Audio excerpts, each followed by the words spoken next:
Bienvenue à tous à notre table ronde de ce soir, l'entreprise engagée, comment agir ensemble et de manière pérenne afin que chacun trouve sa place. Nous poursuivons donc en fait nos échanges dans le cadre de la préparation de notre futur congrès. Et ce soir, nous sommes particulièrement heureux de recevoir 3 dirigeants nantais engagés. Sébastien Payen, co-dirigeant du Carré des Délices, traiteur en restauration événementielle. Bonsoir Sébastien. Pierre-Yves Loec, directeur de Nobilito, agence de communication nantaise et créateur de l'association Les Bureaux du Cœur. Bonsoir Pierre-Yves. Et Christian Jacquemin, bonsoir Christian, directeur régional nord-ouest de la Fondation Apprentis d'Auteuil. Alors merci, un grand merci à tous les trois pour votre présence ce soir. J'ai également le plaisir de vous présenter pour partager cette soirée Sophie Jobé-Duval, équipière MCC sur Saint-Nazaire, jeune professionnelle, et le père Philippe Girard, qui nous fait la joie d'être avec nous ce soir et qui est notre aumônier MCC départemental. Donc, bienvenue à tous encore une fois. Et puis, on va pouvoir donc démarrer. Aujourd'hui, face aux défis économiques et sociaux qui se présentent à nous, comment l'entreprise peut-elle contribuer à la construction d'une société plus humaine? C'est la question qui nous anime ce soir. Et certes, l'entreprise n'a pas à jouer le rôle des acteurs sociaux, mais elle est composée de femmes et d'hommes qui sont de plus en plus concernés par l'engagement de leur entreprise. L'idée fait son chemin que l'on a besoin de toutes les forces vives, entreprises, associations, pouvoirs publics, pour relever les défis qui se présentent à nous aujourd'hui. De plus, le travail reste le premier vecteur d'inclusion sociale, d'où la légitimité de l'entreprise, quelle que soit sa taille, à prendre sa responsabilité dans la transition sociale. Donc, grâce au témoignage de nos 3 intervenants, nous allons avoir l'opportunité de découvrir dans un premier temps quelles actions de solidarité ont été expérimentées et quels en ont été les moteurs. Puis, dans un deuxième temps, nous échangerons sur l'aventure humaine vécue et les conditions à respecter pour que l'accueil de la fragilité se passe bien dans l'entreprise, aussi bien pour les salariés que pour la personne aidée. Car bien sûr, le chemin n'est pas toujours simple. En fin d'échange, nous laisserons la parole à Philippe Girard qui nous apportera son éclairage spirituel. Puis nous terminerons par vos questions. Alors Sophie, je te laisse la parole. Merci. Donc on va commencer donc la première partie. On va laisser les 3 intervenants. Donc on va commencer par Sébastien Payen. Est-ce que vous pouvez vous présenter en quelques mots et puis pouvez-vous nous présenter le Carré des Délices et les actions que vous avez mises en place pour intégrer l'accueil de la fragilité dans votre entreprise? Oui, bonsoir, merci pour cette soirée. Donc Sébastien, moi j'habite à Nantes, je dirige une entreprise dans le Carré des Délices, on est traiteur événementiel. C'est une entreprise qui fait à peu près qui faisait 2 millions d'euros de chiffre d'affaires et qui est tombée à 200 000 là, cette année avec la crise du Covid. Et voilà, autrement, je suis marié, j'ai 6 enfants, 44 ans, l'âge de mon département. Notre particularité peut-être au Carré des Délices, on va peut-être le développer après, c'est qu'on a fait ce choix depuis 2012 de mettre la fragilité au cœur de la stratégie comme moteur de développement, et la fragilité autant à travers la personne fragile ou fragilisée que les situations qui peuvent fragiliser, et la situation du Covid en est une évidemment. Donc voilà. Alors concrètement, dans des actions très concrètes, on a embauché plusieurs fois des personnes avec des maladies génétiques mentales, X fragiles, trisomie 21, etc. Personnes avec des handicaps physiques, des personnes qui sortent de prison. Actuellement, on a une personne X fragile qui est en CDI chez nous, mais je vous expliquerai peut-être un peu tout ça tout à l'heure. On a un accompagnement autour de ça qui fait que cette question de la fragilité peut devenir un levier dans l'entreprise. Et puis juste un petit zoom pour terminer cette petite présentation de l'entreprise. Actuellement, donc, nous, on a cette circonstance très particulière d'être parmi les heureux élus de la liste S1, S1 bis, là, vous savez, qui sont les métiers les plus touchés par la pandémie. C'est-à-dire qu'en fait, on est en chute d'activité de 97%, enfin 95-97% depuis un an. Voilà. Et comment est-ce qu'on vit ça dans une entreprise comme la nôtre, où il y a une quinzaine de collaborateurs, plus 12 équivalents temps plein en extra? Eh bien, en fait, on dit aux gens que l'entreprise ne va pas s'arrêter, qu'elle continue à travailler de manière plus enfin, plus réduite, mais qu'elle continue à travailler sur des projets et des micro-projets. Donc des projets, ça peut être par exemple l'accueil client. Là, on est en train de créer un petit jardin potager de 500 mètres carrés pour l'accueil client. Et puis, ça peut être, par exemple, lundi dernier, où on avait un chef étoilé qui est venu dans l'entreprise pendant une journée pour travailler sur des cartes de menus, pour se renouveler, sur les textures, les saveurs, etc. Vous voyez, voilà. Donc, en fait, il y a tout un tas de choses qu'on peut faire. Et ça, on le complète avec quelque chose d'assez fort. C'est-à-dire qu'on a fait le choix, depuis le mois de mars de l'année dernière, depuis un an, de compléter les salaires à 100% pour que nos salariés n'aient pas à subir une conséquence injuste d'une situation dont ils ne sont pas responsables. Voilà. Et on voit aujourd'hui que ça apporte un fruit énorme avec une entreprise et des salariés qui sont plutôt proactifs, impliqués, heureux, enfin, malgré une situation qui pourrait évidemment nourrir beaucoup d'inquiétudes, voire davantage, parce qu'on n'en a pas l'habitude, tout simplement. Merci beaucoup, Sébastien. On va poursuivre avec vous, Pierre-Yves Loaec. Est-ce que vous pouvez vous présenter aussi en quelques mots? Et que propose l'association des bureaux du cœur et comment cela se traduit-il chez Nobilito? Bonsoir à tous. Je suis Pierre-Yves Loaec. Je dirige. Alors, si je peux faire mon âge aussi, c'est une bonne idée. J'ai 44 ans aussi, tiens, d'ailleurs, comme mon département, c'est bien. Comment je dirige donc Nobilito, qui est une agence de communication. On est 25 personnes dans l'entreprise. Qu'est-ce que je peux vous dire d'autre sur moi? Pour raccrocher avec les bureaux du cœur, on porte ce projet des bureaux du cœur depuis maintenant 2017, date à laquelle je démarrais un mandat en fait de président d'un mouvement que certains d'entre vous connaissent peut-être, qui s'appelle le CJD. Ce sont des jeunes dirigeants. Et dans le cadre de la première année de mandat, on a développé cette action, les bureaux du cœur, qui a pour objectif tout simplement de mettre à disposition, lorsqu'on ne les utilise pas, donc principalement le soir et le week-end, nos bureaux à disposition de personnes en précarité. Donc ça peut être plein de types de personnes possibles, en tout cas plein de types de situations possibles, pardon. Puisque ça peut être évidemment des sans domicile fixe, ça peut être des personnes, des migrants, ça peut être des personnes qui subissent des violences conjugales. Enfin voilà, on est en train de travailler aussi, pourquoi pas, à pouvoir accueillir des étudiants qui ont sans revenus ou des étudiants dits pauvres. Donc voilà, de ce qu'on fait rapidement au bureau du cœur. Merci Pierre-Yves. On va continuer avec Christian. Est-ce que vous pouvez vous présenter en quelques mots et pouvez-vous nous expliquer dans quel domaine intervient la Fondation des apprentis d'Auteuil et quel genre d'actions mettez-vous en place avec les entreprises? Bonjour à tous, Christian Jacquemin. Donc moi, je suis arrivé à Nantes sur le poste de directeur régional en septembre, mais je suis à la Fondation depuis 33 ans. Et en fait, avec un parcours plutôt d'enseignant, éducateur, directeur d'établissement, donc en lien directement avec les jeunes, c'était ça que je voulais souligner en fait, avant d'arriver à ce poste de directeur régional. Et alors, moi, en fait, je vais intervenir aujourd'hui, peut-être, je l'éclaircis parce qu'il peut y avoir à la fois ce lien avec comment dire, le lien de l'association qui met en lien les jeunes avec les entreprises. Et puis, il y a l'entreprise elle-même. Vous avez vu, je dis, pour la Fondation, je dis entreprise quand même, hein, parce que du coup, voilà.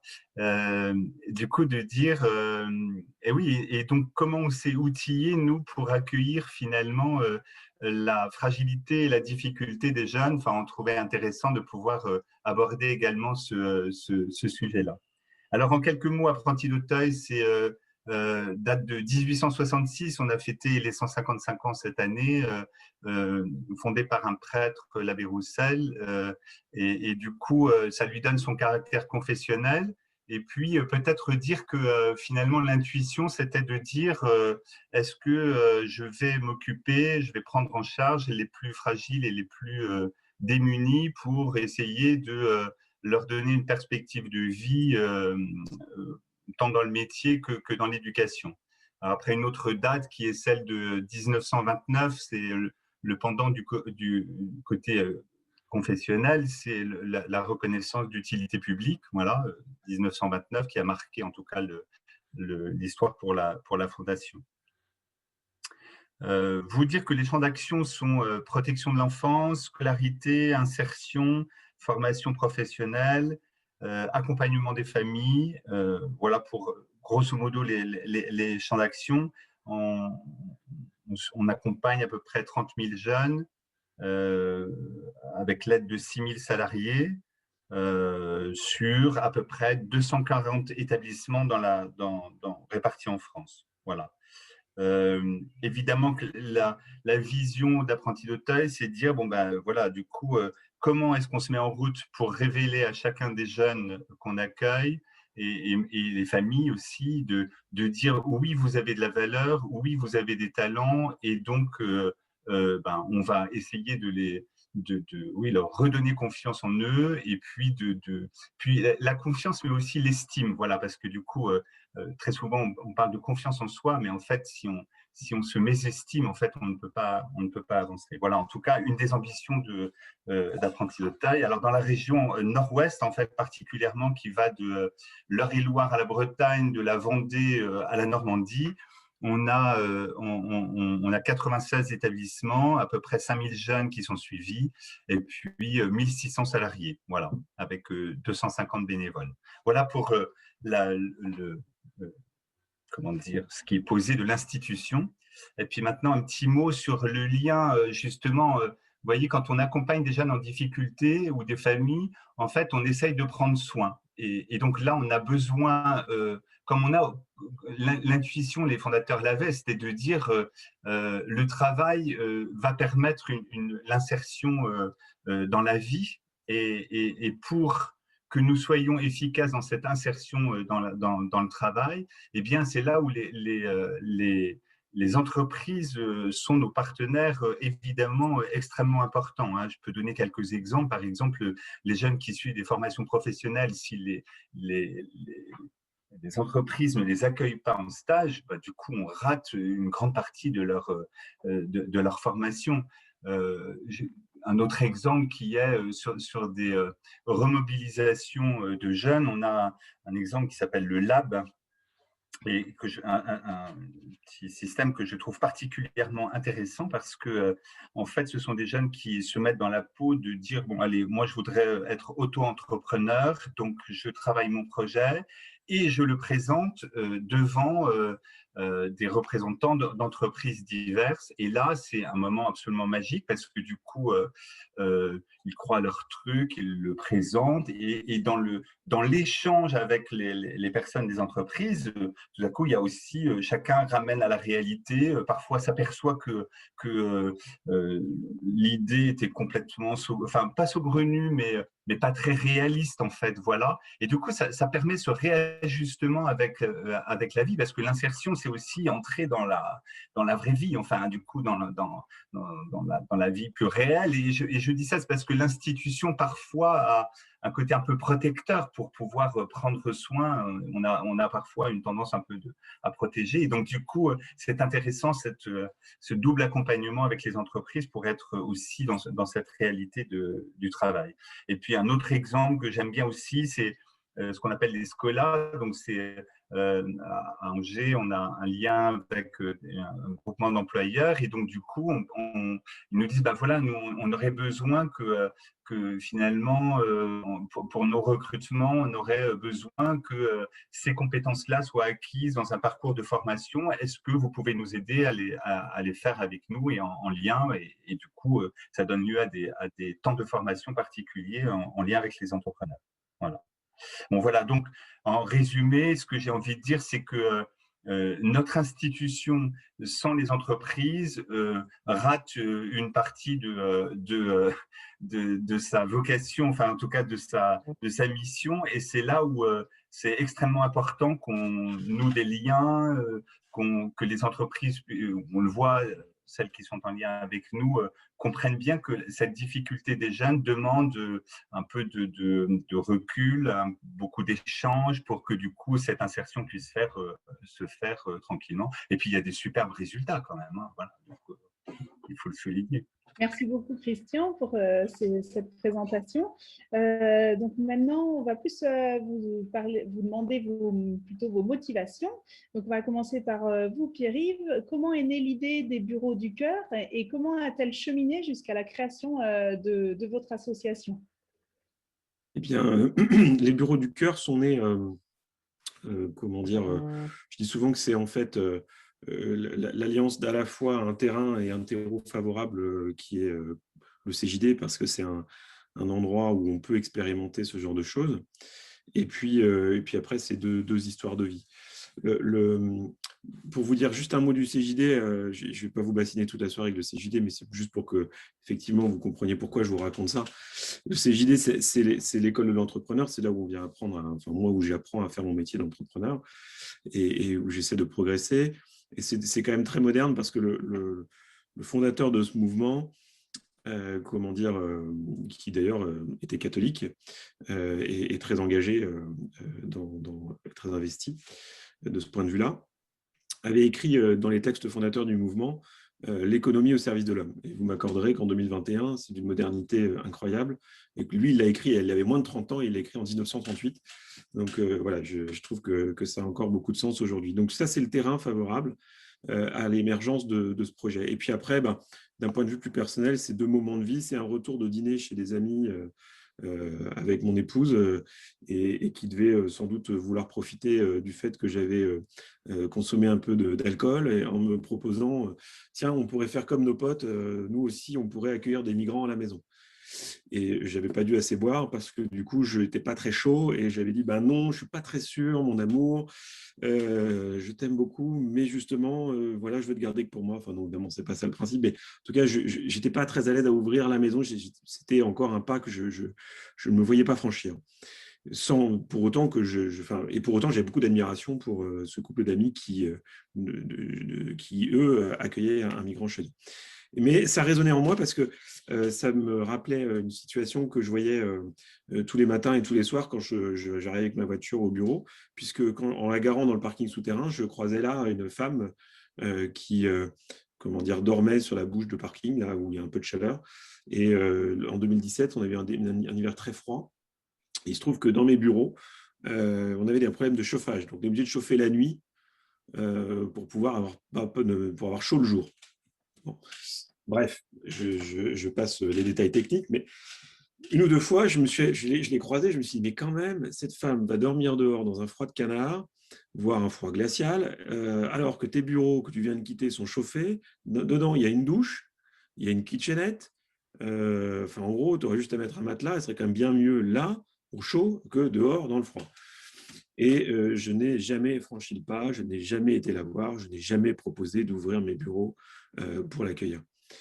Et lorsque, au printemps, j'ai réalisé qu'effectivement, elle était encore en vie et qu'elle avait donc passé son hiver, je me suis quand même dit, ça a quand même fini par frapper ma conscience et me dire, bon, on ne va peut-être pas laisser quand même passer un 2e ou un 3e hiver dans cette situation-là, il faut quand même qu'on agisse.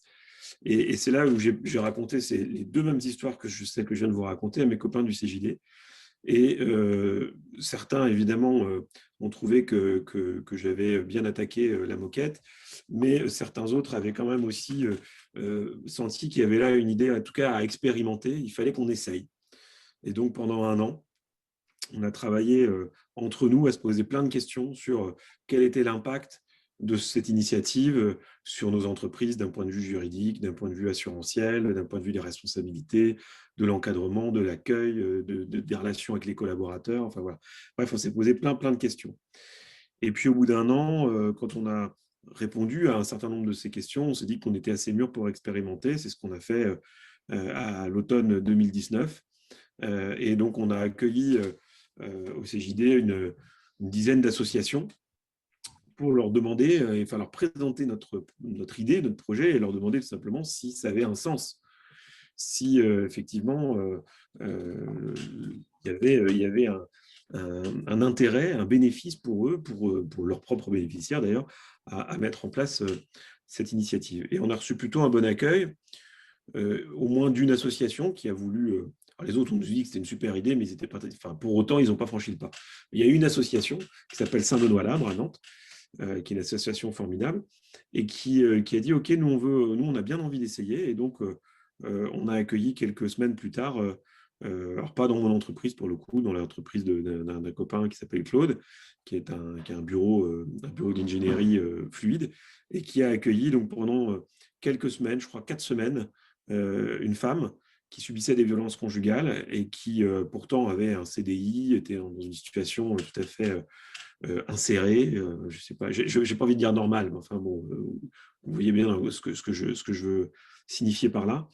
Et donc cette femme a dû quitter son foyer évidemment parce que la violence n'est pas soutenable, et s'est retrouvée à dormir dans sa voiture très rapidement. Donc elle a pu, pendant les 4 semaines qu'elle a vécues chez Claude, reprendre pied, trouver un appart, comment dire, se reconstruire, reprendre ses affaires, prendre la décision finale de mettre un terme à cette relation qui était évidemment toxique et mauvaise pour elle. Et voilà, et c'est ça les bureaux du cœur, c'est ni plus ni moins que, en fait, en fin de journée, la personne, elle arrive, on lui offre un coin d'intimité et de sécurité dans les bureaux. Et elle a donc les conditions nécessaires pour pouvoir se reconstruire jusqu'au lendemain matin, où là, elle va reprendre son activité d'insertion, son job. Enfin bref, elle va reprendre un travail qu'elle mènera avec l'association qui l'accompagne.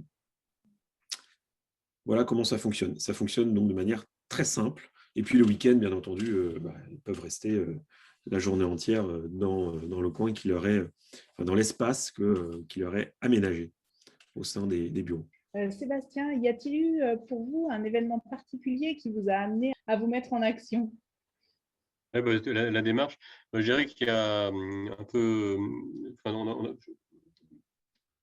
forcément des choses un peu lointaines. Un exemple qui est que quand j'avais 19 ou 20 ans, j'ai eu un problème de santé assez important qui m'a fait arrêter mes études. Et du coup, qui fait que je me suis retrouvé un peu à regarder le train qui passait de tous mes copains qui eux, continuaient, et avec une angoisse un peu profonde de me dire, mais puis moi dans tout ça, que vais-je devenir, enfin, et donc ça m'a obligé à regarder la vie différemment, à accepter le temps, avoir un rapport au temps qui était un peu différent aussi, un rapport aux priorités, enfin voilà, beaucoup de choses en fait, hein. Donc ça, c'est quelque chose d'un peu lointain, puis il y a des petites choses comme ça un peu lointaines qui forcément m'ont travaillé. Après, quand on a repris l'entreprise il y a 15 ans, en 2006, il y a eu un élément déclencheur effectivement, qui est que un jour, un ancien extra qui avait travaillé dans l'entreprise avant la reprise, donc moi je ne l'avais pas connu, frappe un jour à la porte et nous dit, bah voilà, maintenant je suis devenu éducateur spécialisé, et j'aimerais bien mettre des jeunes en contact avec le monde du travail. Est-ce qu'on ne pourrait pas venir une fois toutes les semaines avec des jeunes pour travailler dans votre labo? Et voilà, donc spontanément, je me dis, tiens, c'est sympathique, pourquoi pas. Et donc pendant 2 ans, on a eu comme ça tous les jeudis ce monsieur qui venait avec 2 jeunes qui étaient des jeunes différents à chaque fois. Alors, des jeunes qui avaient des situations familiales douloureuses, parce qu'en fait, beaucoup de ces jeunes-là avaient un parent en prison. Enfin, donc il y avait parfois un petit peu de violence en eux, évidemment. Et puis au bout de 2 ans, on a fini par arrêter, parce qu'en fait l'équipe s'épuisait avec cette situation-là, parce que la violence que ces jeunes-là renvoyaient, nous on n'était pas habitués à la recevoir, et même si elle n'était pas dirigée contre nous, quand il y avait un peu de violence, l'éducateur les faisait sortir de l'entreprise, en fait, les emmenait sur le parking, et que c'était très bien géré par lui. Parfois ça nous faisait un petit peu peur, donc on a arrêté un petit peu tout ça après. Et puis, on a recommencé plus tard, réellement en 2012, où là, en fait, il y a eu un nouveau déclencheur, mais un peu plus profond. C'est que je discutais avec un ami qui est chef d'entreprise à Nantes, qui a une entreprise assez importante. Et puis, au bout de 2 heures de discussion, il me dit, mais finalement, de toute façon, c'est sûr qu'aujourd'hui, le monde est fait pour les gens qui sont forts, qui vont vite et qui vont bien. Et puis bah voilà, quoi, hein. Enfin, quelque part, c'est comme ça, et puis on fait ce qu'on peut avec ça. Enfin, et ça, ça m'a troublé profondément, et à tel point qu'en sortant, je me suis dit, mais c'est pas possible. Et qu'est-ce qu'on fait avec les gens qui sont moins forts, qui vont moins vite et qui vont moins bien, enfin. Et 3 semaines après, on avait dans l'entreprise notre réunion annuelle où on présentait à l'équipe un peu voilà, les résultats et puis les perspectives de l'année d'après. Et je leur raconte cette histoire-là et je leur dis, écoutez, on va essayer de voir un petit peu dans notre entreprise comment on peut faire pour mettre un axe stratégique supplémentaire, qui est celui de la fragilité, et comment est-ce que la fragilité dans le cœur de la stratégie de l'entreprise peut devenir un levier de développement pour toute personne et pour toute l'entreprise, voilà, avec parties prenantes internes et externes. Enfin, voilà. Et donc ça, c'était vraiment un élément déclencheur assez fort et qui fait que derrière, là, on s'est remis à accueillir des personnes avec des fragilités, moi que j'appelle officielles. On a tous des fragilités non officielles, mais soit qu'on n'a pas besoin d'exprimer, soit qui ne se voient pas beaucoup sur notre visage. Donc voilà, puis on n'a pas forcément besoin de tout répandre. Mais malgré tout, voilà, on s'est dit on va davantage accueillir et on va structurer cet accueil pour comprendre un petit peu comment ça peut nous guider, comment ça peut nous emmener. Voilà, un petit peu la genèse. Et vous, Christian Jacquemin, dans votre rencontre avec les dirigeants d'entreprise qui souhaitent s'engager avec les apprentis d'Auteuil, quels sont les moteurs que vous rencontrez? En fait, les moteurs peuvent avoir plusieurs, peuvent être de plusieurs, avec des différences, mais en fait, j'avais envie de commencer en disant il n'y a pas de mauvais moteur. Voilà, l'important c'est qu'on puisse entrer en lien et qu'on puisse lancer un partenariat. Alors, en fait, soit ça se base sur les convictions humanistes, religieuses, familiales. Bon, du coup, voilà, on a également parfois, vous savez, des entrepreneurs qui ont du coup évidemment ce sens du sentiment de responsabilité sociétale et donc du coup, je sais pas, dans le cadre d'un territoire, dans le cadre comme parent d'ailleurs, comme employeur, enfin voilà, et donc du coup ils se prennent un temps avec nous pour dire bah, tiens comment je peux m'insérer dans en vous accompagnant dans cette difficulté-là de la fragilité de vos jeunes. Certains peuvent avoir envie de donner du coup, je sais pas, je dirais, vous savez, cette notion de j'ai reçu et comment est-ce que moi aussi, maintenant que je peux donner, et bien surtout, je ne voudrais pas passer à côté de ça. Et donc, du coup, comment je peux donner à ces jeunes qui sont en difficulté de ma place d'employeur. Voilà. Ça peut être aussi une histoire personnelle, y compris de cheminement personnel pour certains. Et puis parfois, ça peut être, comme on le disait tout à l'heure, un besoin de recruter. Donc, du coup, comment est-ce qu'on fait un partenariat sur un temps de formation pour des besoins de l'entreprise? Enfin, en tout cas, on voit bien que les moteurs peuvent être tout à fait différents. Il n'y en a aucun qui est bon ou mauvais. En fait, il est, je trouve, à considérer dans ce qu'il est et que nous, en fait, association, on soit en capacité de pouvoir, de pouvoir l'accueillir aussi largement que possible et de trouver le bon moyen de construire ce partenariat pour que à la fois l'entreprise et nous ayons alors moi j'aime bien le gagnant-gagnant, du coup c'est pas le donnant-donnant, hein, c'est le gagnant-gagnant, voilà, parce que l'autre fois dans notre préparation on avait échangé sur le donnant-donnant et le gagnant-gagnant, voilà, donc en tout cas je trouve que c'est important que chacun puisse s'y retrouver, voilà, et du coup pour nous c'est important de pouvoir établir des liens j'ai envie de dire solides au sens qui s'inscrivent dans le temps, parce que vous voyez on pourrait imaginer qu'un entrepreneur reçoive un jeune avec qui ça se passe mal. Bon, ça arrive, mais on voit bien que, et heureusement, ce n'est pas cette difficulté, comme le disait Sébastien tout à l'heure, ça peut être parfois compliqué d'avoir un jeune qui, je sais pas, est à la tête ailleurs ou n'est pas forcément super stable, et donc du coup dans une entreprise ça peut déstabiliser une équipe, voilà. Et donc du coup ce qui est important pour nous c'est d'avoir ce partenariat qui dit ok, ben là ça se passe pas bien pour l'instant, nous on prend le relais avec le jeune et et est-ce que du coup, on va pouvoir continuer ce partenariat? Ça, c'est important que chacun, finalement, c'est la question de l'engagement, hein, c'est-à-dire, OK, il y a une difficulté un jour, on essaye de trouver des solutions, mais on ne remet pas en cause l'engagement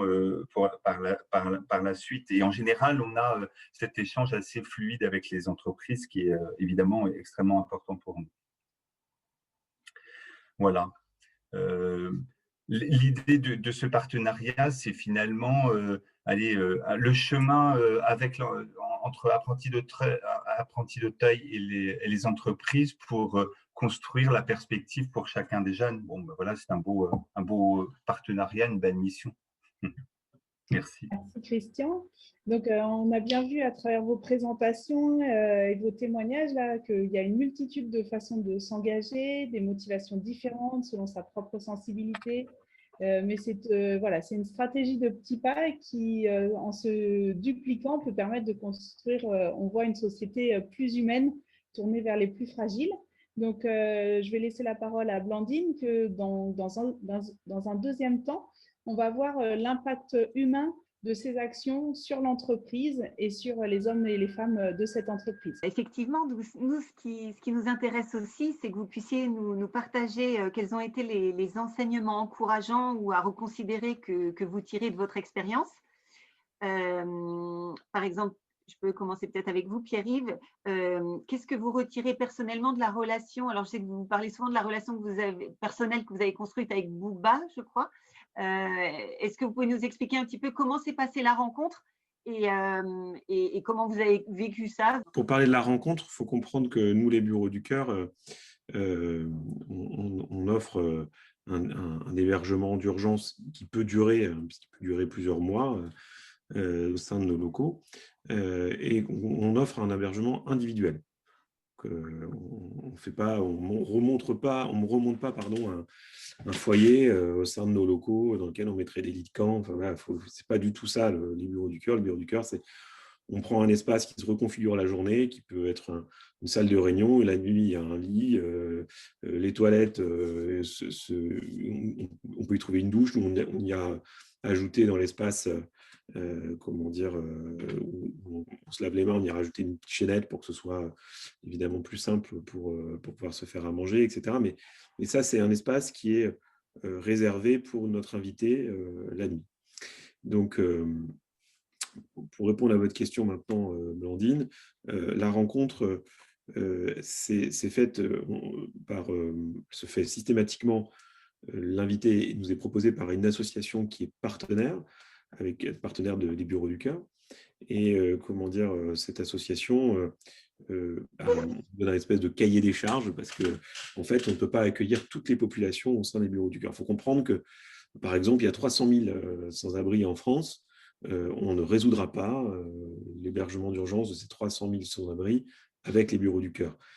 Pourquoi? Parce qu'on ne peut pas accueillir au sein de nos outils de travail des gens qui ont des problèmes psychiatriques, par exemple, qui ont besoin de soins médicaux. Moi, je ne suis pas médecin, je suis dirigeant d'entreprise et mes collaborateurs ne sont pas psychiatres, ils sont communicants. On ne peut pas on ne peut pas faire venir dans nos entreprises des gens qui ont des problèmes d'addiction, on ne peut pas faire venir dans nos entreprises des gens qui ont des animaux, on ne peut pas faire venir des mineurs, enfin voilà, bref. Donc, évidemment, ça enlève un petit peu de possibilités pour ces associations qui sont nos partenaires. Et les associations partenaires viennent nous présenter quelqu'un. Donc là, moi, mon premier invité, c'est Bouba, un réfugié gambien, qui a fait tout le cheminement de l'Afrique en montant par la Libye et en subissant tout un tas de péripéties, d'aventures généralement plutôt désagréables qu'agréables, évidemment. Et il est arrivé en France où il a pu travailler à Nantes. Il est carreleur, Bouba, il a beaucoup de talent, il fait de la mosaïque, il fait des trucs assez incroyables. Et en fait, il s'est blessé. Et donc, du coup, il a perdu son emploi, son logement, il s'est retrouvé à la rue. Et donc, quand il est arrivé chez nous, il était en convalescence. Et en plus, il avait besoin de reprendre des forces, du poil de la bête, je ne sais pas comment on peut dire ça autrement, de se reconstruire. Et ce qui est assez extraordinaire avec cette rencontre, parce que les bureaux du cœur, c'est l'aventure humaine avant tout qui est intéressante là-dedans. Hein. C'est qu'effectivement, on vit, nous, en tant que dirigeants, une expérience assez incroyable parce qu'on rencontre des gens qu'on n'aurait jamais rencontrés dans la vie. Je ne sais pas comment ça se passe pour vous. Moi, par exemple, je ne discute pas. Je ne discute pas avec les SDF qui sont dans ma rue. Ça m'est jamais arrivé. Et je peux vous dire, maintenant que je fais les bureaux du cœur, non plus. Je ne le fais toujours pas. Donc, en fait, je discute avec des gens avec qui je peux rentrer en communication facilement. Et là, c'est facile parce qu'il est accueilli chez moi, etc. Et l'histoire d'un réfugié gambien qui est d'une richesse incroyable, je parle de l'histoire, enfin, évidemment, la rencontre aussi est très riche. Mais comment dire, j'aurais jamais vécu un truc comme ça si je n'avais pas accueilli quelqu'un dans l'entreprise. Et on fait vivre aussi à nos collaborateurs un truc assez extraordinaire, qui est d'une expérience de solidarité directe, d'humain à humain, et sans intermédiaire financier, associatif, ce que vous voulez. Bouba, quand il est arrivé chez nous, toutes ses affaires tenaient dans un sac plastique de type sac poubelle, hein, pour être clair. Le lendemain, quand il est arrivé, le lendemain de son arrivée, j'ai un collaborateur qui a trouvé un vieux sac de sport qui était quand même présentable, mais dont lui ne voulait plus se servir, et il l'a donné à Bouba pour qu'il puisse y ranger ses affaires. Je n'ai rien demandé à mon collaborateur. Il l'a fait de manière tout à fait naturelle. Je ne lui ai pas dit « ça serait bien, tu serais un bon collaborateur si tu donnais un sac à Bouba ». Ce n'est pas le sujet. Ça s'est fait de manière très naturelle. On a un collaborateur qui lui a donné un de ses vieux smartphones qui traînait dans un de ses tiroirs pour qu'il puisse reprendre contact avec sa famille. Donc, ça, c'est un truc assez extraordinaire qu'on arrive à faire vivre à nos collaborateurs. Et encore une fois, de manière tout à fait naturelle, d'homme à homme. Et ça, il y a un truc un peu qui tient, je dis souvent ça, mais même sans vraiment l'avoir connu, parce que je suis citadin, mais qui tient un peu de la solidarité rurale, au sens très positif du terme. C'est un peu ce qu'il y avait dans la chanson de Goldman sur le Resto du Cœur, et qui disait un coin dans l'étable, etc. Ben, c'est un peu ça, c'est-à-dire qu'on redonne effectivement les clés pour que les humains se retrouvent entre eux. Alors bon, effectivement, dans un contexte particulier, etc. Mais je crois que voilà, cette rencontre-là, elle fonctionne. Et donc, du coup, comme il y a une rencontre entre des gens qui sont en précarité avec des gens qui sont, eux, très insérés, eh bien, il y a là, effectivement, une magie qui s'opère. En tout cas, il y a un truc qui marche. Je ne l'ai pas très intellectualisé, mais enfin, en tout cas, ça marche. On prend des gens qui sont dans la merde et effectivement, on les met en contact avec des gens qui vivent bien. Et bizarrement, ça marche. Et écoutez, ça tire par le haut, ça permet aux gens, effectivement, de se sentir de nouveau inclus. Alors, c'est inclusif, c'est un terme à la mode, mais c'est vrai, c'est fondamentalement inclusif. Et en plus, comme le seul truc qu'on demande à nos invités, c'est de s'occuper d'eux et de prendre soin d'eux, ça leur offre aussi quelque chose de nouveau parce que beaucoup des associations qui les encadrent, à juste titre, essaient de les réinsérer par le travail, etc. Nous, on leur demande juste de prendre soin d'eux. Donc, il n'y a pas de contrepartie et tout se fait simplement sur la question de l'accueil. Voilà comment... et donc, à la fin de ma rencontre avec Bouba, parce que du coup, je me fais des belles digressions, chère Blandine, mais je vous y ai habitué un petit peu dans la préparation de nos entretiens. Ça aurait été dommage que je ne le fasse pas ce soir. Et donc, à la fin, pourquoi aussi c'est riche? C'est qu'effectivement, on vit des trucs incroyables. Moi, mon Bouba, quand il est parti, il nous a chopé ma femme et moi, parce que ma femme et moi, vous avez compris, ma femme est extraordinaire, bien plus que moi, mais en plus, elle travaille avec moi. Donc, il nous chope, ma femme et moi, et il nous dit, en anglais, parce que Bouba parle anglais, et il nous dit « Forever, you are my sister and my brother », avec l'accent, vous avez remarqué. Bon, je sais pas, moi j'ai un frère.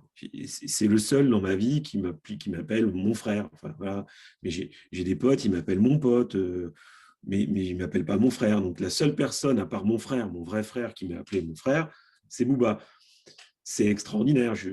Voilà quelque chose qui évidemment vous prend aux tripes et vous donne beaucoup de sens, même si je n'aime pas ce mot-là parce qu'il est utilisé à tirer l'arigot, mais enfin peu importe, donne beaucoup de sens à cette démarche. Voilà, Blandine, je ne pouvais pas faire plus synthétique. Mais j'aurais quand même bien aimé que vous expliquiez aussi peut-être en quoi est-ce que Bouba vous avez bouleversé. Parce Ah que oui. c'est pas forcément évident à vivre, d'être confronté. Non, alors, il y a un truc enfin, faut comprendre quand même que moi, je suis dirigeant d'entreprise. Vous avez compris, je parle pas au SDF dans la rue. Je suis un sale con parce que je fais quand même pas venir les dames qui dorment dans le froid, les faire venir dans mon bureau quand il fait chaud. Enfin bref, j'ai quand même quelques progrès à faire. Bon, j'essaye, je me soigne, mais voilà. Donc tout ça pour dire que on n'est pas tellement prêt, enfin moi en tout cas je ne l'étais pas, à rencontrer une réalité aussi violente que celle de la précarité. Et quand Booba, alors je prends un deuxième exemple si vous me permettez, Blandine, c'est que par exemple on ne savait pas quand on a eu cette idée-là et qu'on s'est confronté avec les associations que en fait, la réponse qu'on allait apporter ne pourrait correspondre peut-être qu'à 70% de la population en précarité, si on devait faire un chiffre. 70, 80, enfin, pardon, excusez-moi, j'ai des conneries. 70 à 80% des personnes en précarité ne peuvent pas venir au bureau du cœur, c'est ça que je voulais dire. Donc, ça veut dire qu'en fait, on est devant une misère qui est immense. Je déteste ce mot, mais en tout cas, devant une situation qui est, comment dire, énorme, beaucoup plus que celle que moi j'imaginais. Par exemple, Saint-Benoît-Labre, on a réalisé que Saint-Benoît-Labre, une association qui s'occupe notamment de mal logement, etc., à Nantes, c'est 200 salariés. Enfin, pour nous qui sommes entrepreneurs, une entreprise de 200 personnes, rien que pour s'occuper du logement de gens qui n'en ont pas, ça nous paraissait démentiel. Il y a quand même une belle démission de l'État. Je ne suis pas militant, je ne fais pas de politique, mais une petite démission quand même derrière tout ça. Bon, bref, là où je voulais en venir, c'est que effectivement, on n'est pas prêt à ça. On vit quand même des ascenseurs émotionnels. Et un de ceux que j'ai vécu avec Booba, pardon, qui était énorme, c'est un jour où ça faisait quelques semaines qu'il était chez nous. Mon collaborateur lui avait filé son téléphone, son vieux téléphone, pour qu'il puisse recontacter sa famille. Et donc, effectivement, il fait un WhatsApp vidéo avec sa famille le soir. Je n'étais pas là. Il était tout seul dans nos bureaux, comme c'est l'usage. Et le lendemain matin, je l'ai récupéré, mon Booba, à la petite cuillère, parce que en fait, il avait sa petite fille qui a 4 ans, qu'il n'avait pas vue depuis 3 ans, qui avait explosé en sanglots pendant la visio, en lui disant come back daddy, ce qui, pour ceux qui ne parleraient pas anglais, veut dire reviens papa, reviens papa. Et quand il vous raconte ça, moi, je n'étais pas prêt. Je veux dire, je venais d'enfiler mon petit-déj, d'embrasser mes enfants, j'arrivais au bureau, j'étais en train de checker mes mails, et je prends ça dans la tête. C'est hyper dur. Donc, l'aventure de l'entreprise engagée, puisque c'est le thème de cette... c'est une aventure qui est semée d'embûches, de belles histoires, You Are My Brother, d'histoires difficiles, comme Back Daddy. Et c'est ça que je voulais vous dire. C'est que, mais fondamentalement, c'est ce qui fait que c'est riche, que ça donne aussi du sens à ce qu'on fait, parce que on n'est pas au monde des bisounours, c'est qu'évidemment, c'est difficile. Ok. Ça va, Blandine, ça répond encore. Merci infiniment. Alors, Sébastien, est-ce que vous pouvez nous raconter de votre côté l'impact de quelques expériences que vous avez eues sur vous également? L'impact, c'est une grande question, ça. Ouais. Non, ce que je voulais dire, en fait, c'était peut-être plutôt, je ne vais pas répondre à la question là, mais peut-être que j'y répondrai après, je verrai. Comment faire pour que justement le terreau de l'entreprise, y compris le dirigeant, accueille tout ça, quoi. Et il me semble qu'il y a quand même des choses des gros cailloux à mettre en place au départ, qu'on peut dire par des choses simples. Alors chacun aura ses mots, mais par exemple, on peut très bien dire dans une réunion annuelle où on parle de bilan et de perspective, on peut placer des choses un petit peu surprenantes parce qu'on a toujours le droit à la fin de dire tiens, j'ai une histoire à vous raconter. Alors oui, dire à son équipe vous êtes tous uniques, vous êtes tous le fruit d'un spermatozoïde et d'un ovule. Le jour où ces deux-là se sont rencontrés, tous ceux qui s'étaient rencontrés avant, les couples de spermatozoïdes et d'ovules, n'avaient jamais donné une personne aussi unique que vous. C'est déjà faire passer des messages. Et je dirais que plus on fait passer ces messages-là, et plus finalement les gens qui sont dans nos équipes vont découvrir à quel point ils sont une merveille, à quel point ils ont quelque chose d'unique, de précieux, et que si on leur prouve par le concret, par le quotidien, qu'en plus, ce n'est pas que des mots, mais c'est des actes dans notre manière de leur parler, de reconnaître leur travail, de leur permettre de développer leur potentialité unique. Je ne parle pas en général de les faire rentrer dans un projet d'entreprise, mais si le projet de l'entreprise peut bouger à cause d'une personne qui révèle un talent particulier, et je dirais, c'est comme quand on joue au tennis. Enfin, si on est droitier et qu'on joue de la main gauche, c'est idiot. Donc, si on a quelqu'un qui est dans l'entreprise, qui joue de la main gauche et qui est droitier, et ben, qu'on fasse bouger même le projet de l'entreprise pour que, à un moment donné, tout ça soit en adéquation avec qui sont les gens dans l'entreprise. Voilà. Et toute la question pour moi dans une entreprise, c'est d'emmener les gens vers comment est-ce qu'on peut réussir la relation entre des personnes dans une entreprise et comment est-ce que cette réussite de la relation devient finalement la finalité première de l'entreprise, au-delà de la question financière, de la question du métier même, au-delà de la question de la rentabilité, etc. Et bien, comment est-ce que cette réussite de la relation devient la première chose que l'on cherche à obtenir dans l'entreprise. Et cette réussite de la relation dans un cadre de travail, ça, c'est une finalité qui est gratuite. Et à un moment donné, on les emmène dans quelque chose qui peut peut-être les surprendre, mais qui est que la finalité première de l'entreprise n'a pas de caractère marchand en tant que tel. Alors nous, c'est en 2015, c'est un truc sur lequel on a travaillé en se posant la question avec les gens dans l'entreprise, mais comment est-ce qu'on pourrait matérialiser ça, le fait que dans une entreprise, il faille qu'il y ait un moment qui soit un moment de gratuité et qui ne soit pas quelque chose de marchand, parce que même quand on prend un café ensemble à la pause, d'une certaine manière, je ne dis pas qu'on cherche toujours à orienter l'autre pour servir nos besoins, mais malgré tout, on est déjà dans un jeu un peu d'influence, hein, enfin, sans grossir le trait, attention. Hein. Et donc l'idée qu'on a eue à l'époque, c'était de dire, tiens, parce que c'était 3 mois après qu'il y a eu les événements de Charlie Hebdo, où en fait tous les journaux avaient titré 1 minute de silence dans toutes les entreprises de France. Et donc suite à un événement dramatique, on nous demandait de faire silence, de se taire. Et de se taire pour être en communion, en fait, pas pour autre chose, mais face à un truc qui était glaçant. Et nous, on s'est dit, est-ce qu'on ne pourrait pas le faire de manière plus régulière? Et du coup, depuis 2015, tous les jeudis à 14 h, on a mis en place un temps de silence où tout le monde se réunit dans un réfectoire et on est là pour être ensemble sans même faire quelque chose qui serait déjà prendre un café ensemble. Voilà. Et je dis ça pourquoi? Parce qu'en fait, on peut tous avoir des petites idées sur comment parler aux personnes qu'on a en face de nous et leur montrer 2 choses. La première chose, c'est que si on leur parle et qu'on se soucie d'eux comme des personnes uniques, c'est qu'elles ne sont pas des machines. Une machine, elle est répétible. La personne, elle est irrépétible. Et ça, c'est une énorme différence. Voilà. Et quand ils ont compris ça et qu'on le travaille au quotidien, c'est quelque chose qui prend corps au fur et à mesure.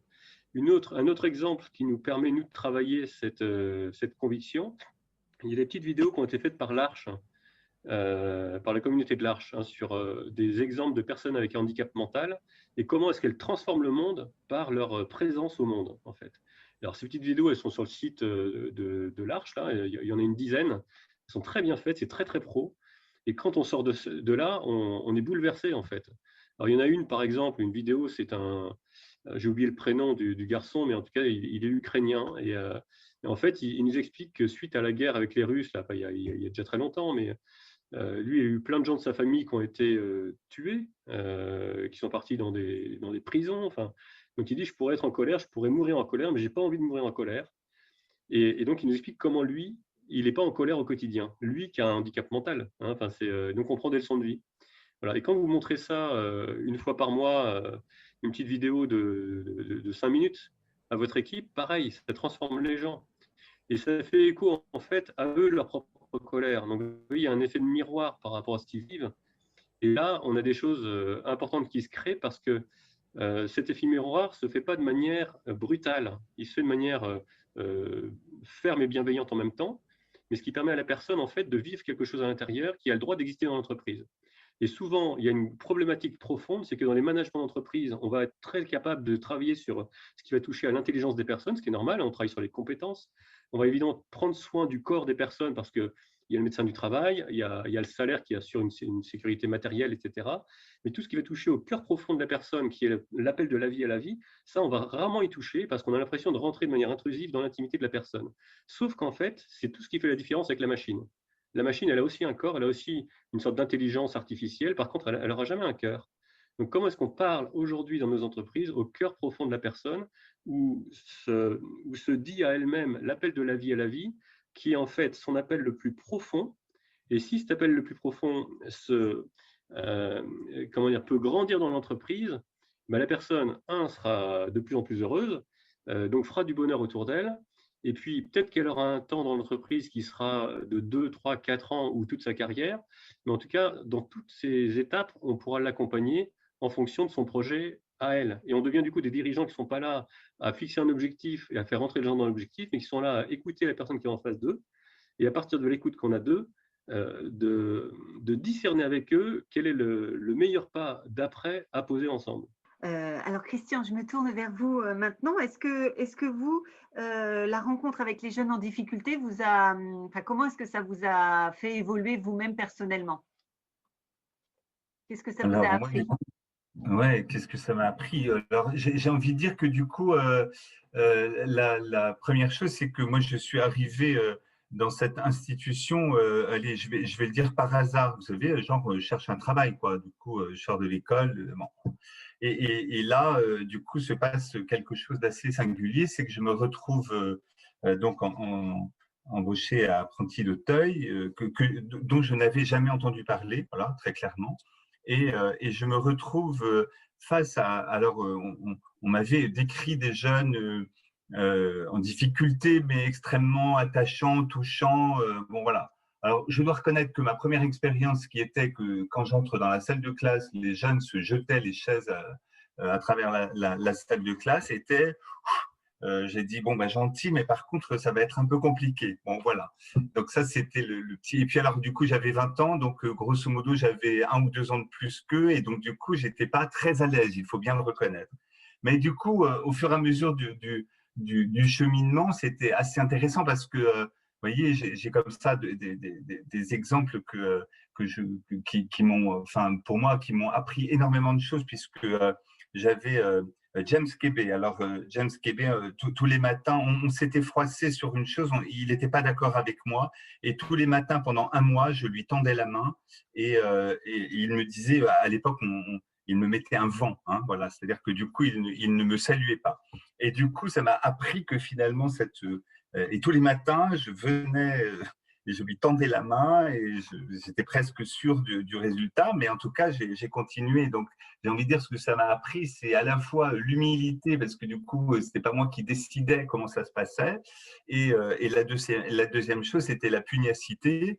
Et la troisième, l'effet merveilleux, c'est qu'évidemment, au bout d'1 mois, du coup, il me tend la main et du coup, nous reprenons une relation. Et je me dis, ah oui, bon, alors finalement, voilà, dans la relation, il y a en effet le fait que parfois, il peut y avoir des incompréhensions, potentiellement des ruptures, voilà, mais qu'en fait, on peut aussi la faire vivre et que c'est ce qui va nous apprendre l'un de l'autre. Voilà, parce que je dis bien ça, moi j'aime beaucoup l'idée vous savez, de la symétrie des choses, c'est-à-dire que finalement, on peut prétendre apprendre quelque chose à quelqu'un, mais ce jour-là, je pense que James m'a appris autant que je lui en ai appris, en fait. Voilà. Et puis, j'ai un autre exemple comme celui-là qui est celui d'un jeune, vous savez, du coup, qui était régulièrement insultant, insupportable. Bon, voilà. Et puis tout à coup, un jour, vraiment, j'ai dit, bon, là, du coup, je le traîne au sens presque littéral du terme dans le bureau du directeur adjoint et je lui dis, bon, là, je pense qu'on est arrivé au bout du chemin et voilà. Et donc, se fait la rupture, enfin voilà, et ce même jeune David, 5 ans plus tard, m'appelle et il dit, bon, alors en fait, Christian, il faut que je te témoigne de quelque chose, c'est que cette rupture, c'est ce qui m'a permis de faire le chemin comment dire, pour comprendre ce que j'avais à travailler. Bon, voilà. Alors, qu'est-ce que j'en ai retenu? J'en ai retenu qu'on a tous nos propres limites dans cet accompagnement-là. Il y a des choses qu'on ne peut pas faire et qu'on ne sait pas faire. Voilà. Et la deuxième chose, c'est que, en tout cas, ce que nous avons pu semer à un moment donné pourra tout à coup prendre sens pour les uns et les autres si on laisse le ferment faire son travail. Voilà. Du coup, ça, c'était plutôt de belles expériences. Mais j'ai envie d'avoir un petit temps aussi sur dire la maturité que ça a demandé à Apprenti d'Auteuil aussi sur les choses, pour rebondir sur ce que disait Sébastien tout à l'heure, parce que j'aime beaucoup l'idée de est-ce que du coup dans l'accompagnement on laisse la place tout à fait à l'autre et que ce soit lui qui fasse le chemin et pas notre volonté, voilà. Et du coup notre institution avait pendant très longtemps 4 verbes qui s'appelaient c'était notre slogan en quelque sorte, hein, accueillir, éduquer, former, insérer. Et donc, c'était nos objectifs, évidemment, affichés. Et puis, eh bien, on a dû collectivement réfléchir et se dire, mais finalement, notre fondement partagé, parce que finalement, c'est quoi? Et quand Sébastien parlait de cœur, corps, esprit, hein, c'était aujourd'hui nos 4 piliers fondamentaux, c'est la personne, la communauté, la rencontre et le chemin. Et en fait, on a fait évoluer notre projet éducatif autour de ces 4 mots, parce que finalement, si on ne va pas, on pourrait avoir la volonté de quelque chose pour quelqu'un, mais si on ne prend pas le temps d'aller à côté de lui, de le questionner et de l'aider à élaborer ce qui est bon pour lui, on pourrait faire fausse route à côté de lui. Voilà, on pourrait ne pas être efficace dans notre accompagnement. Moi, ce que je retiens, c'est qu'en fait, si on ne prend pas le temps d'échanger avec eux sur ce dont ils ont envie, ce qu'ils ont en tête, eh bien, on pourrait fondamentalement passer à côté de l'accompagnement dont on parle. Voilà.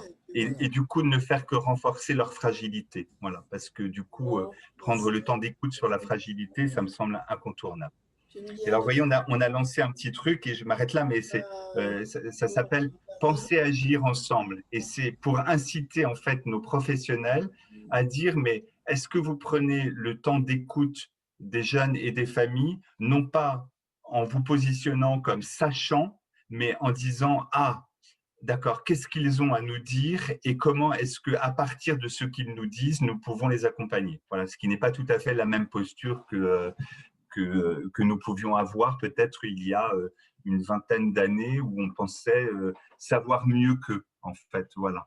Donc, c'était assez intéressant de voir ce cheminement et l'évolution de la posture. Merci beaucoup, Christian. Alors, je rebondis sur ce que vous dites au niveau du… Pierre-Yves, j'aimerais vous interroger au niveau du management dans votre entreprise. Est-ce que l'accueil est-ce que les bureaux du cœur ont changé quelque chose, ont transformé votre vision du management? Je crois que vous m'aviez expliqué notamment que ça vous obligeait, entre guillemets, à une ligne un petit peu directrice aussi par rapport aux difficultés que les salariés pouvaient éventuellement avoir dans l'entreprise. Est-ce que vous pouvez expliquer un petit peu ce point? Et oui, essayer de devenir un type bien, effectivement, oblige au bout d'un moment. C'est un peu la contrainte des choses. Mais bon, blague mise à part, oui, effectivement, on ne peut pas défendre ce projet auprès de l'externe de l'entreprise sans embarquer l'interne. Et donc, il faut évidemment être aligné. C'est un mot aussi encore à la mode, mais c'est vrai, il faut être aligné. Et comment… on ne peut pas donc se positionner comme étant un humaniste qui accueille dans son entreprise des gens en précarité et à la première occasion se séparer de collaborateurs qui nous emmerdent dans des conditions un peu rapides, etc. Ça nous oblige donc effectivement à avoir une conduite dans notre management plus humaine. Et je prenais l'exemple l'autre jour lorsqu'on préparait ce temps ensemble avec Blandine et l'équipe, que effectivement, j'ai en ce moment une collaboratrice qui me tape un peu sur le système. Il se trouve qu'en plus, elle veut partir. Donc, assez naturellement, on s'était dit, on va peut-être accélérer un peu les choses, parce que c'est pas la peine qu'elle continue à me taper sur le système alors qu'elle veut partir. Et puis, en fait, elle a un besoin de formation et elle veut embrayer avec sa formation, mais du coup, ça oblige, si je respecte son choix de formation, à ce qu'elle reste chez nous jusqu'à après l'été. Bon, perspective qui ne m'emballe pas des masses, mais en vrai de vrai, elle bosse, elle est là, on a eu un deal, et si à un moment donné, on veut être cohérent, encore une fois, avec les valeurs humanistes qu'on essaye de défendre et qu'on essaye de mettre en valeur dans l'entreprise, avec notre propre management, cette personne-là, effectivement, il faut qu'on accompagne son départ au mieux et son projet professionnel d'après, et que donc, effectivement, on se doit d'accepter, tout en encadrant, en mettant des règles du jeu qui vont bien, mais d'accepter effectivement que le départ de cette personne soit plus à son initiative et à son rythme, donc c'est-à-dire après l'été. Voilà, donc ça c'est un exemple, mais voilà, je vous parle de ça parce qu'en fait, on en a parlé en comité de direction du cas de cette personne. Quand j'ai évoqué le calendrier, etc., on était quand même plusieurs à effectivement être d'accord d'accélérer les choses. Mais du coup, quand on a pris du recul, on a dit, attends, on ne peut pas dire Nobilito, c'est une agence de com engagée, etc., et ne pas accompagner ce projet.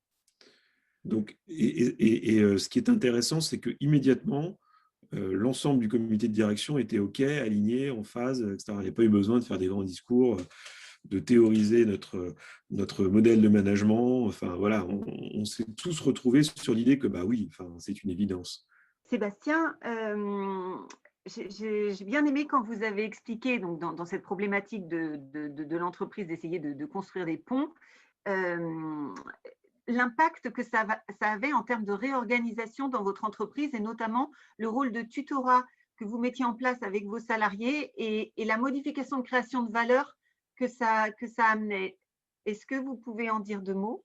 Ça dit, Blandine, tant que je suis là et que j'ai mon micro allumé, sur l'histoire du modèle de management, parce que en relisant les notes que vous aviez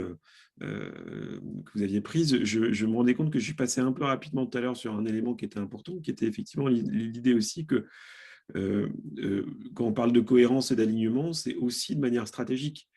C'est-à-dire que chez Nobilito, on a mis en place les bureaux du cœur, effectivement, cette partie-là de notre approche est médiatisée, mais du coup, ça nous a obligés aussi à travailler notre aspect environnemental, ça nous a obligés à travailler beaucoup de choses, mais en profondeur et pas simplement une espèce d'action, j'allais dire un peu cosmétique, qu'on pourrait avoir dans des grilles d'analyse RSE, etc. Ça nous a obligés à aller un peu plus loin et à vraiment rentrer dans la question de l'engagement.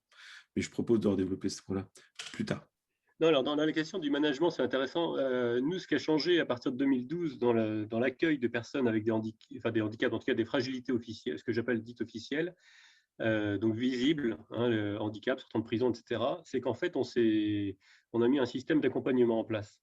On s'était rendu compte que les années précédentes, on trouvait ça sympa d'accueillir des gens, mais qu'au bout d'un moment, on s'épuisait, et puis on finissait par se dire, on a fait notre part du gâteau, maintenant on va laisser les autres travailler. Et puis l'accueil se fera dans d'autres entreprises. Et puis avec un peu d'amertume quand même, de se dire c'est dommage de ne pas être capable d'aller au-delà, puis que nos forces soient aussi limitées. Et ce qui a démultiplié la chose, c'est qu'en 2012, on a accueilli une jeune fille qui s'appelait Manon, qui est trisomique. Et du coup, on a d'abord évalué avec l'équipe combien de temps on était capable de consacrer à Manon, combien de temps on se sentait de l'avoir dans l'entreprise, tout simplement. En disant qu'il ne faut pas qu'on parte sur un truc qui est trop lourd à porter, autrement tout de suite on va s'effondrer. Voilà. Et puis donc on a commencé par pas grand chose, et puis très vite en fait on s'est rendu compte que ça marchait, et donc très vite on a augmenté ce temps, et donc Manon a passé du temps chez nous pendant 2 ans. Elle était là pendant 2 ans chez nous.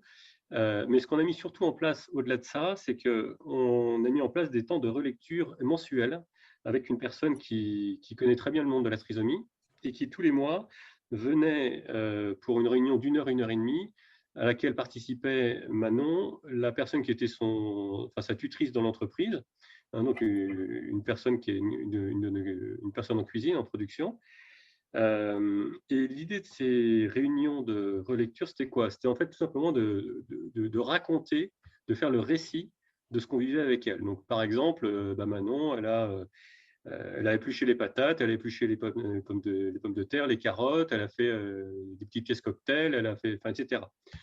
Et puis de pointer, voilà, comment ça s'est passé. Plutôt bien. Ouais, alors, en même temps, les carottes, c'était pas très bien épluché, alors que les patates très bien. Puis à un moment donné, on pointe dans la conversation que oui, mais en même temps, effectivement, les carottes, c'est plus fin à éplucher qu'une patate. Et on prend conscience que Manon est très myope. Hein. Voilà. Donc, rien à voir avec son handicap, mais malgré tout, ça. Donc, on ajuste et on dit Manon, elle fera plus les carottes, elle fera que les patates, mais voilà. Et puis, d'autres questions qui viennent aussi un peu sur le carreau. Une question aussi à un moment donné où un garçon dans l'entreprise, pour le coup, un cuisinier, était un peu mal à l'aise parce que Manon n'arrêtait pas de lui dire qu'elle l'aimait. Et à chaque fois qu'elle le croisait, elle lui disait que je t'aime, enfin voilà, t'es beau. Alors, les 3 premières fois, c'était sympathique, et puis au bout de 10-15 fois, il ne savait plus trop comment se positionner. Et là, pareil, la personne qui venait nous accompagner tous les mois nous dit mais ça, c'est pas un souci. Une personne trisomique qui vous dit je t'aime, c'est pas forcément qu'elle est amoureuse, c'est plutôt qu'elle a besoin que vous soyez adulte pour qu'elle puisse grandir, et que si vous n'êtes pas adulte, elle ne pourra pas grandir. Donc en fait, c'est un appel à devenir adulte. Voilà. Et ça, c'est une découverte, peut-être un truc qu'on sentait, mais en tout cas, on a mis des mots dessus grâce à ça, grâce à cette personne qui connaissait, qui faisait du coup tous ces liens-là pour nous et qui nous a simplifié la vie. Et ce qui fait qu'à la fin de la première année, alors que y a eu un moment dans l'année où peut-être que l'idée que Manon reste une deuxième année n'était pas acquise d'avance, mais à la fin de la première année, la maturation s'est faite et a rendu l'équipe capable de se dire spontanément on souhaite qu'elle reste une deuxième année. Puis maintenant, elle travaille au restaurant Chromosome, que certains connaissent, celui de Nantes, à Nantes, du coup. Alors, vous voyez, toute cette démarche qui devient structurée, elle amène à quoi? Elle amène à un truc qu'un jour, mon boulanger me dit, quand je lui raconte ça, il me dit c'est évident, une personne trisomique dans une équipe, alors moi je rajoute avec de l'accompagnement, comme je vous l'ai décrit, ça crée la maturité. Et la maturité, c'est quoi? C'est que quelqu'un qui arrive dans une entreprise et qui ne la connaît pas, il arrive avec tout son bagage de l'extérieur, souvent avec ses blessures dont il n'ose pas parler, souvent avec des choses qui l'affectent et qu'il va chercher à cacher de manière souvent assez importante. Donc, il va mettre beaucoup d'énergie à faire en sorte qu'on ne lise pas sur son front ce qui ne va pas. Et quand on en arrive à mettre beaucoup d'énergie là-dessus, évidemment, l'énergie, elle est moins présente pour d'autres choses qui sont des choses normales de l'entreprise, de faire son boulot, tout simplement. Hein. Et on peut avoir parfois des gens qui finissent par soit se blesser, soit être en retard le matin, soit etc. Et du coup, on crée des malentendus parce qu'il y a une souffrance que la personne va cacher, qui lui fait mal, et qu'elle ne peut pas dire parce qu'on n'est pas là pour être psychologue, mais en même temps, on est face à des personnes. Et donc, cet accompagnement avec les fragilités officielles qui font un miroir de nos fragilités non officielles amène en fait, première chose, un mode de bienveillance et de préjugés favorables. Deuxième chose, à passer dans un mode d'entraide et de solidarité nouveau. C'est-à-dire qu'en fait, avec la personne qui arrive dans l'entreprise et qui est nouvelle, il y a toujours un moment donné où en fait, on va finir par travailler un peu moins vite qu'avant, le temps qu'on s'ajuste, et c'est normal. Mais porté par cette conviction que par cette réalité qu'on met des mots sur le fait qu'on a des fragilités non officielles qui existent en nous et que quelque part c'est pas grave, c'est parce que c'est notre nature humaine et c'est sans doute au cœur de cette fragilité non officielle qu'on va trouver notre force. Et bien en fait on va être capable d'accepter à un moment donné de travailler un peu moins vite, un peu de chercher la bonne organisation, et dans ce chemin d'entraide et de solidarité, à un moment donné on va monter dans un troisième niveau qui est un mode écoute plus ferme et apaisé. Et alors là, c'est ce qu'on a appelé l'assertivité, tout simplement, qui va nous permettre de rentrer dans un dialogue plus ferme et apaisé de moi-même, de l'autre, de mon voisin, de mon fournisseur, de mon client et de qui vous voulez. Et ce dialogue plus ferme et apaisé, il va permettre de bâtir la confiance, qui est la seule chose qui stabilise la coopération entre les personnes dans une équipe. Et la coopération est toujours instable par nature. Vous voyez ? Donc en fait, voilà comment est-ce qu'aujourd'hui on structure la fragilité dans l'entreprise comme cœur de stratégie, un des éléments clés de la stratégie, pour en faire un levier de développement. Et ça, c'est très fort parce que Au début, ben, on le fait avec sa conviction personnelle et puis on cherche un peu ses mots. Ensuite, on se fait accompagner. Et puis après, quand le management intermédiaire commence à s'en emparer, eh bien, on se rend compte que ça diffuse de manière exemplaire. Voilà. Enfin, exemplaire, ça veut pas dire que c'est parfait, mais ça veut dire qu'en tout cas, ça devient répétible. Vous voyez, c'est ça qui est important. On voit bien qu'on ne peut pas réussir tout seul et que malgré la bonne volonté de départ, la réussite ne peut qu'être collective. À cette condition, l'aventure humaine vécue va être créatrice de richesses et permettre à chacun de grandir dans l'entreprise, aussi bien la personne aidée que le chef d'entreprise et les salariés, et contribuer à la construction d'une société plus humaine fondée sur la recherche de la rencontre de l'autre différent. Je vais passer la parole à Philippe Girard pour clôturer cette table ronde. Ce qui m'a marqué dans les échanges, dans vos témoignages, c'est d'abord la capacité à se laisser toucher et se laisser déranger. Parce qu'effectivement, au départ, ce n'est pas forcément simple d'accepter de se laisser toucher. C'est-à-dire, on passe à côté d'événements et tout d'un coup, on se dit, là, il y a un appel. On ne sait pas au départ comment y répondre. Et on va tâtonner. Mais au fond de soi, on se dit, il y a quelque chose qui m'appelle, je ne sais pas ce que c'est, mais ça vaut le coup d'aller voir. Et ça demande beaucoup, moi je crois, deux dimensions que vous avez soulignées, l'humilité, parce qu'on est face à cet inconnu et qui nous amène à reconnaître nous-mêmes notre propre vulnérabilité. C'est-à-dire de se dire, ben moi aussi j'ai des failles, moi aussi je ne suis pas tout puissant, moi aussi j'aimerais bien qu'à certains moments, on puisse me tendre la main. Et donc il y a une humilité finalement à vivre qui n'est pas si simple que ça. Parce que la société n'aime pas au moins devant elle pour reconnaître ses failles. Et là, la rencontre de l'autre nous invite nous-mêmes à nous laisser toucher, interpeller. Et ça nous invite finalement à une certaine pugnacité. Le terme a été repris, c'est-à-dire, je crois qu'à un moment, à la rencontre de l'autre, il y a une exigence à mettre derrière.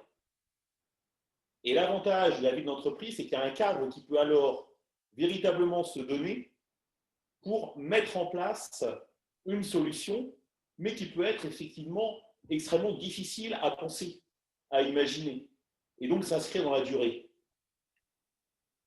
Et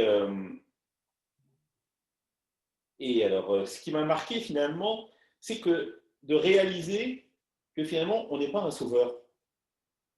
C'est-à-dire que la personne, elle pourra continuer à vivre sans nous. On n'a pas à lui apporter le tout, mais peut-être à être un élément dans son histoire qui va l'aider à grandir, à prendre de la maturité et peut-être éventuellement vivre quelque chose de nouveau. Ça me rappelle l'expérience du bon samaritain.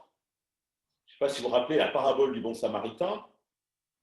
Où on a un homme qui se fait agresser sur la route, il y a un prêtre puis un lévite qui passe, mais qui ne s'arrêtent pas.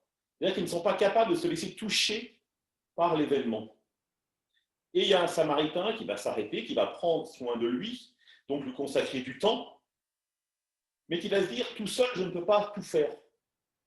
Et donc, il va l'emmener à l'auberge pour le confier à l'aubergiste, en disant, bah, moi, j'ai fait ce que j'ai pu, à toi de maintenant de faire ce que tu peux. Et donc, finalement, ce samaritain, il a été un passeur pour la personne qui l'a aidé. Il ne se l'est pas approprié. La personne est restée un mystère, quelqu'un qui l'a interpellé, quelqu'un qui l'a aidé aussi à grandir, et après, il a continué sa route. Et on ne sait pas ce qui est devenu sa route, mais on peut penser qu'il a été marqué à vie par cette rencontre, qu'il l'a transformé.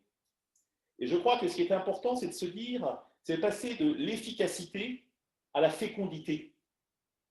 C'est-à-dire que les rencontres que nous faisons, finalement, elles ne sont pas forcément toutes efficaces. Mais il faut accepter qu'elles deviennent fécondes. C'est-à-dire de quelque chose qui nous échappe, qui nous fait grandir en humanité et qui nous aide finalement à avancer sur le chemin. Pour cela, ne pas rester seul, avoir l'humilité finalement de reconnaître que l'on ne peut pas tout seul et finalement reconnaître la personne comme un mystère. Il y a quelqu'un qu'on n'a jamais fini de comprendre et qui, dans la relation, va nous aider nous-mêmes à grandir. Voilà un peu, moi, ce que je retiens de cette table ronde. Il y avait une question dans le chat, je vais essayer de la reformuler, peut-être pour vous, Sébastien. Donc, vous avez dit que voilà, il y avait un effet sur les collaborateurs à la fin, vous l'avez très bien expliqué, que ça diffuse et tout ça. Mais comment, à la base, quand vous avez décidé de ce projet dans votre entreprise, comment les collaborateurs, quelles ont été leurs réactions? Comment vous avez réussi à les motiver pour aller aussi dans ce projet? Est-ce que vous pouvez nous développer un petit peu? Au début, il ne faut pas chercher à convaincre, en fait. Il faut amener quelque chose de manière anodine. Ça peut être, par exemple, tiens, on m'a proposé d'accueillir une personne autiste pour un stage, on va l'accueillir 3 jours, quoi. 3 jours, franchement, ça change la vie de personne, quoi. Donc au début, il faut sensibiliser. Après, il faut se dire aussi qu'il faut sentir un peu, au bout d'un moment, ce que l'équipe, ce qui va faire grandir l'équipe. C'est-à-dire qu'il y a des équipes, des personnes avec handicap mental, ça va les toucher beaucoup. D'autres, ça va être le handicap physique. D'autres, ça va être des gens qui sortent de prison. Enfin, voilà, on n'est pas tous touchés par les mêmes fragilités. Et ne pas avoir peur de ça. Par contre, tester suffisamment longtemps pour s'en assurer, évidemment. Voilà. Et donc, progressivement, on rentre là-dedans. Et puis après, on en repère un dans l'équipe qui est sensible à ça. Donc, on s'appuie un peu plus là-dessus, sur lui. Et puis ensuite, un deuxième, un troisième. Et puis, ça fait tâche d'huile au fur et à mesure. Hein, mais prendre son temps. Ouais. Prendre son temps sans lâcher le temps non plus. Hein, de toute façon. Il est temps de clôturer cette table ronde et de remercier tout le monde. Merci à vous trois, Pierre-Yves, Sébastien et Christian. Et nous serons ravis de vous accueillir l'année prochaine à la Cité des Congrès pour partager nos avancées avec vous et vous voir de visu cette fois-ci. Et puis un grand merci à Sophie et à Philippe. Et à toute l'équipe MCC, Henri Luc, Juliette, Élise Petit-Demange, Marie-Françoise Redon et Nathalie Grison pour les apprentis d'Auteuil, qui a participé aussi à la construction de cette table ronde. Et merci à toi aussi, Blandine. Bonne soirée à tous.